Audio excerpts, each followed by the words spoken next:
Ever wondered who the real Loki is, beyond the charming anti-hero from the movies? Let's dive deep into the tangled, treacherous, and downright bizarre world of Norse mythology to uncover the true god of mischief. Loki isn't actually an Aesir god like Thor or Odin. Surprise! He's the son of two giants, Farboti and Lofi.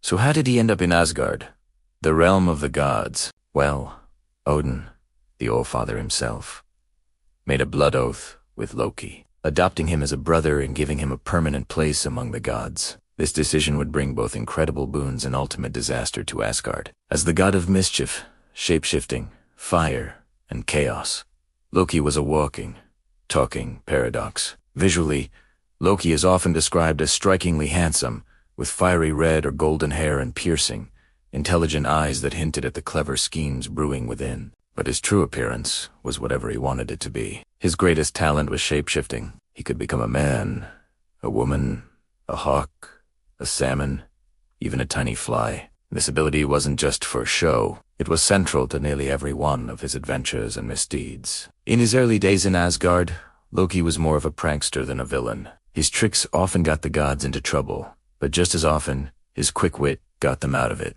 Take the walls of Asgard, for instance. A giant offered to build an impenetrable fortress for the gods, but his price was steep.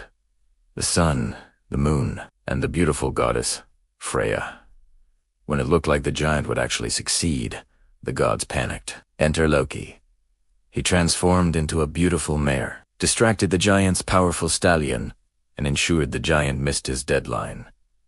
Asgard got its wall for free, and Loki, well, he returned a while later with a little surprise. Another famous tale involves Thor's wife, Sif, known for her glorious golden hair. In a fit of malicious mischief, Loki crept into her room and shaved her completely bald. Thor was, to put it mildly, furious. To save his own skin, Loki rushed to the dwarves, the master craftsmen of the 9 realms. He not only convinced them to forge a new head of hair for Sif, made of pure, growing gold, but he also tricked them into creating other legendary treasures, including Thor's hammer Mjolnir and Odin's spear, Gungnir. So, even his worst pranks could lead to the gods gaining their most powerful artifacts. He was a necessary evil, a chaotic force that somehow spurred progress. But Loki's nature had a much darker side, especially when it came to his children. With the giantess Angrboda, he fathered 3 of the most feared creatures in Norse mythology. First was Fenrir,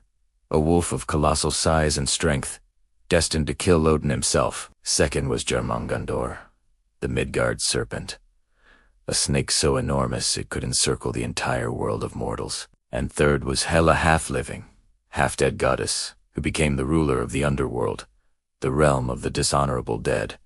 And remember that Mare Loki turned in 2. He came back to Asgard and gave birth to Sleipnir, an 8-legged horse that became Odin's own steed, the fastest in all the cosmos. Yes, you heard that right. Loki is both a father and a mother. For a long time, the gods tolerated Loki's double-edged nature, but that all changed with the death of Balder. Balder was the most beloved of all, the gods the god of light, purity, and joy. He was so perfect that everyone and everything loved him, except for one person, Loki. Consumed by jealousy, Loki discovered that the only thing in existence that had sworn an oath to never harm Balder was the humble mistletoe, which was deemed too young and insignificant. So, Loki fashioned a spear or an arrow from a mistletoe branch. He then approached Balder's blind brother, Hodor, who was sad he could unjoin the other gods in their new favorite game, throwing things at Balder, which would all bounce off harmlessly. Loki, with false kindness, offered to help Hodor participate. He placed the mistletoe weapon in Hodor's hand and guided his aim. The mistletoe pierced Balder, and he fell down dead. The joy in Asgard died with him. This act wasn't just a prank. It was the point of no return. It was the first true sign that Ragnarok, the twilight of the gods, was coming. The gods' fury was absolute. They hunted Loki down. He tried to hide by turning into a salmon, but they caught him. His punishment was one of the most gruesome in all of mythology. The gods took 2 of Loki's other sons, Valle and Narfi. They turned Valle into a wolf, who then tore his own brother Narfi apart. Using Narfi's entrails, which magically turned into iron chains, the gods bound Loki to 3 massive rocks inside a dark cave. To complete his torment, they placed a giant venomous snake on the rock above him, positioned so its poison would drip continuously onto his face. This was to be his eternal torture, but Loki was not entirely alone. His loyal wife Sigyn stayed by his side. She held a bowl above his face to catch the burning venom. For ages, she protected him, but every so often, the bowl would become full, and she would have to turn away to empty it. In those brief moments, the snake's venom would fall directly onto Loki. His screams of agony were so powerful that they shook the very foundations of the earth. And that, according to the Vikings, is what causes earthquakes. But this torment wouldn't last forever. The prophecies foretold that at the dawn of Ragnarok, Loki would break free from his bonds. As chaos engulfed the 9 realms, Loki would emerge, his heart filled with nothing but vengeance. He would become the general of the forces of destruction, leading an army of giants and monsters against his former family in Asgard. He would captain the horrifying ship Naglfar, a vessel made entirely from the fingernails and toenails of the dead sailing it straight into the final battle. In the climactic conflict of Ragnarok, Loki would face his final adversary,